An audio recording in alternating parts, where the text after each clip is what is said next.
Coucou mes petits choux. Bon, cette vidéo, ça faisait longtemps que je voulais la faire, ça faisait peut-être quelques semaines, j'y pensais comme ça, de faire une vidéo sur les raisons pour lesquelles je voulais être plus indépendant et que au niveau énergétique, voilà, plus indépendant, réduire ma dépendance énergétique.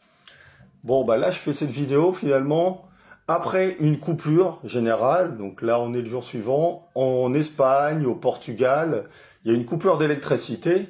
Donc la veille de cette vidéo.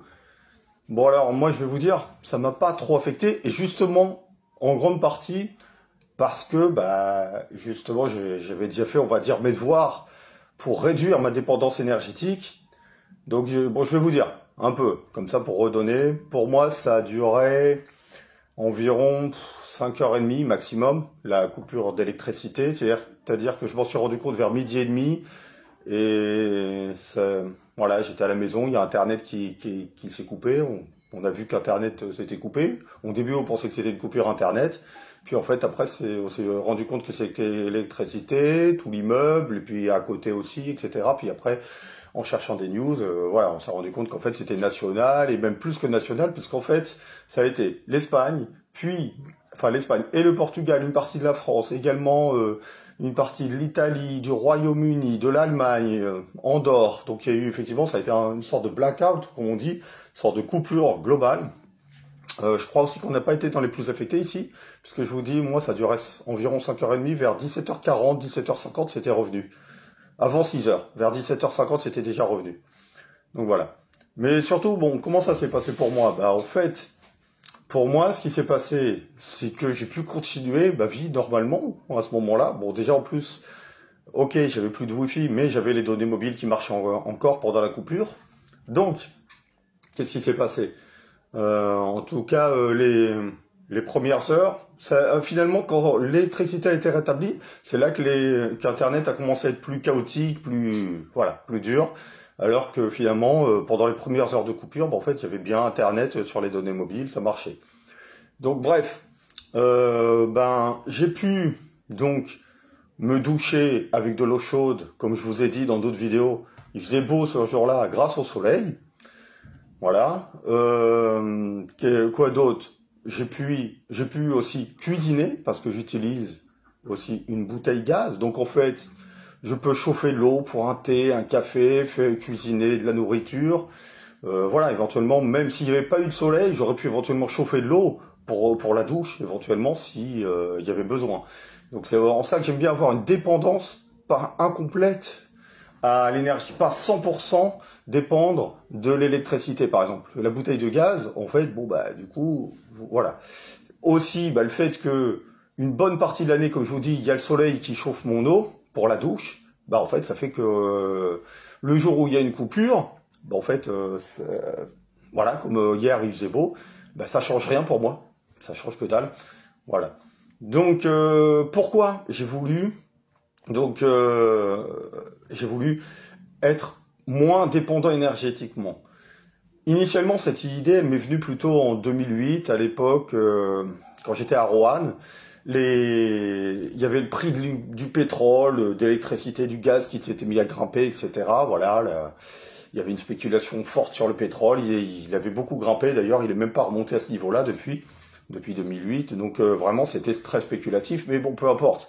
Moi, ce que j'ai vu ensuite en 2022 également, c'est qu'on pouvait me doubler, voire tripler la facture de gaz. À un moment donné, j'étais passé au gaz de ville et je vous avais dit, ce qui m'a fait revenir aussi au gaz bonbonne, parce qu'initialement ici, en Espagne, j'étais à la bonbonne de gaz pour les plaques gaz et le chauffe-eau. Puis finalement, j'ai décidé de revenir juste pour les plaques gaz, sachant qu'en fait, finalement, pour l'eau, en fait, j'avais un besoin en eau chaude réduit. Grâce à ma configuration, je pouvais éventuellement avoir de l'eau chaude avec le soleil directement une bonne partie de l'année. Donc, voilà. Donc, ce qui se passe, pourquoi j'ai voulu ça? C'est pas pour des histoires de sauver la planète, les histoires d'écolo bobo, le bilan carbone, tout ça. C'est pas du tout pour ça, puisque moi franchement, j'y crois pas, tout ça, je m'en fous. Le DPE également, pour moi, c'est complètement bidon, c'est n'importe quoi. J'y reviendrai éventuellement dans une autre vidéo, mais pour moi, c'est n'importe quoi. Et donc, à la limite, c'est plutôt ce qui me fait peur, c'est un jour qu'on ait le DPE qui soient restrictifs, comme c'est le cas en France, qui viennent un jour en Espagne. En Espagne, pour l'instant, c'est juste à titre indicatif, on s'en fout. Mais la chose étant européenne, peut-être que dans quelques années, ça va nous tomber dessus. De ce que je vois aux news, d'ici 2030, il y a de fortes chances que ça nous tombe dessus aussi, à la manière française. Et là, on va rentrer dans le délire français, que je n'aime pas du tout, puisqu'en fait, ça ne correspond pas à la réalité. Mais bon, j'y reviendrai. Voilà, ça ne correspond pas forcément à la réalité. Voilà. Donc moi, c'est par rapport à la possibilité, en fait, réduire la dépendance. Des fois, je pensais même, quand j'étais en 2008, mais c'était pas concret à l'époque, finalement, j'ai rien fait de concret en 2008 à Roanne. Je me suis dit, ça serait bien si je réduis ma dépendance par rapport au chauffage, par rapport... bon, il n'y avait pas l'histoire de clim. En Roanne, il fait pas assez chaud pour avoir besoin d'une clim. Enfin, en tout cas, pas à mon goût. Hein. Et éventuellement à l'eau chaude, voilà. Mais mon idée à Roanne à l'époque, c'était plutôt de... Quand j'étais donc dans le premier appart où j'étais propriétaire, eh ben, si on pouvait faire, par exemple, produire de l'énergie, rien qu'en faisant du sport aussi, par exemple, j'ai toujours trouvé que c'était inutile, finalement, par exemple, de soulever une barre, et que ça produise rien. C'est-à-dire que enfin, l'énergie qu'on dégage ne produise rien. Je trouve que ça serait beaucoup plus intéressant. Voilà, donc pour moi, le comble, à la limite, pour moi, désolé hein, de l'ironie, c'est par exemple, on prend sa voiture, on va aller courir sur un tapis, alors qu'on peut faire ça gratuitement dehors ou quoi que ce soit, faire une bonne marche dehors. Donc j'avoue que je comprends pas le truc là, on va consommer de l'énergie dans tous les sens, avec le véhicule, avec le tapis, avec les lumières de la salle de sport, tout ça. Donc je me dis, mais quelle hérésie, quelle aberration, quoi. Alors qu'en fait, finalement, on pourrait peut-être faire l'inverse, c'est-à-dire que de chez soi faire des machines qui, lorsqu'on pousse, lorsqu'on tire, lorsqu'on fait des efforts musculaires, ça produit de l'énergie. Parce que quand on fait des efforts, on produit de l'énergie en fait. Ah ben, il faudrait une dynamo, il faudrait des choses comme ça, etc. Mais bon, voilà, ça je l'ai jamais fait. Par contre, finalement, petit à petit en Espagne, à Valencia, ce que j'ai fait, c'est que j'ai amélioré ma configuration et mes habitudes de vie pour petit à petit ne plus avoir besoin ni de chauffage en hiver, ni de clim en été. Bon d'ailleurs, j'ai jamais utilisé de clim ici, mais en fait, que le logement soit encore moins chaud, c'est-à-dire préserve encore mieux de la chaleur par rapport à une dizaine d'années en arrière. Voilà, que finalement j'ai moins de stress thermique, comme je vous ai dit, que ce soit pour le froid ou le chaud, sans chauffer et sans utiliser de clim. Et ça, j'ai réussi à progresser relativement, puisque ben voilà, ces dernières années, non seulement j'ai moins de stress thermique, mais en plus j'ai pas besoin de chauffer, donc moins de stress thermique en hiver et moins de stress thermique en été. Voilà. Donc si ça vous intéresse, éventuellement je pourrais dire plus en détail, etc. Mais voilà, j'ai vraiment amélioré la chose. Et je le vois bien, même un jour exceptionnel où il fait très chaud en été, bah finalement mon appart, des fois il monte même pas plus que les autres jours. Voilà, en température dans l'après-midi. Donc ce qui montre bien que vraiment je gère pas mal de trucs. Donc voilà, et pour l'eau chaude, finalement, petit à petit, je me suis rendu compte que je pouvais utiliser aussi directement le soleil pour avoir mon eau chauffée, même en hiver. Hein, même en hiver, j'ai une bonne partie de l'année, je vous ai dit, même en hiver, une bonne partie des jours où mon eau est chauffée directement par le soleil, donc j'ai même pas besoin de chauffer mon eau pour la douche. Voilà. Donc, j'ai pas besoin d'électricité, j'ai pas besoin de gaz. Voilà, l'essentiel du temps. Donc, un jour où il va faire moche, voilà, éventuellement, je peux brancher mon chauffe-eau électrique, ou ça va être insuffisant pour avoir de l'eau chaude via le soleil. Et ben dans ce cas-là, je peux toujours. Mais en fait, ce qui se passe, c'est que finalement, la majorité du temps, je n'ai pas besoin. Et ça, c'est déjà très beau, c'est exceptionnel. Donc, j'ai fortement réduit ma dépendance énergétique. Et j'ai envie de dire que ça peut être utile dans un moment comme celui-ci aussi. Je pensais pas spécialement à ce moment-là, mais si par exemple on a une coupure qui se prolonge, donc dans mon cas, comme je vous ai dit, ça durait 5h30 max, mais j'ai vu que dans certains coins, ça durait des fois peut-être 8h, 9h, voilà, on va dire j'ai pas eu le pire, 8h, 9h, 10h. Moi, je pense que de toute façon, tel que ça aurait duré jusqu'à 24h, il n'y avait pas de problème pour moi. Le seul problème qui commençait à se pointer, ça aurait été le frigo. Voilà. Mais je vis dans un appartement sans ascenseur, donc voilà, je m'en fous, il n'y a pas de problème avec ça. Donc ça change rien. Mon appartement est très lumineux en journée, voilà. Donc en fait, là, les jours sont plus longs, donc en fait, j'ai même pas besoin d'éclairage en journée, dans aucune des pièces. Donc voilà, je me dis, dans un moment comme ça, je vais vous expliquer comment ça s'est passé. Il y a eu donc la coupure. Je me suis rendu compte petit à petit que c'est pas que PayPorta, que c'est plus que PayPorta, Valencia, etc. C'est national et même international. Plusieurs pays finalement, Espagne, Portugal et quelques autres pays, voilà, qui ont été touchés. Eh ben, je suis allé chercher ma mère qui a une dizaine de minutes à pied. On est revenu ensemble, elle avait pris quelques trucs pour éventuellement dormir chez moi au cas où. On a pris le soleil sur la terrasse. On a mangé, voilà. Je me suis douché avec l'eau chauffée par le soleil. On a pu cuisiner. Vie normale. Je suis allé me faire un petit tour, justement, voir un peu. Alors, ici, dans ma petite ville, à Pays-Porta, j'ai vu que les gens n'étaient pas spécialement stressés. Je voyais les enfants qui jouaient dehors. J'ai vu des commerces qui ont dû fermer.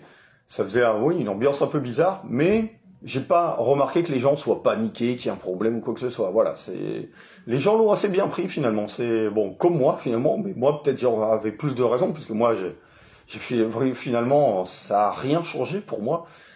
Donc voilà, je vous dis maintenant, je n'ai pas non plus, je suis pas indépendant, je suis pas devenu vers l'auto-indépendance, j'y suis pas encore. Moi, à la limite, j'aurais bien aimé, ou j'aimerais peut-être bien, mais après, si ça demande vraiment trop d'efforts, faut voir. Voilà, si ça vaut vraiment le coup d'aller vers l'auto-indépendance. Je ne vais pas au maximum de ce que je pourrais faire pour réduire mon indépendance énergétique. Mais déjà, j'ai déjà fait le plus gros. Parce que comme dans une vidéo dont je vous ai parlé, ce qui compte surtout, c'est ce qui va consommer beaucoup, c'est faire du chauffer ou refroidir. C'est ça tout le reste, les tablettes, l'ordinateur, tout ça, je vous ai déjà dit, je ne vais pas revenir là-dessus.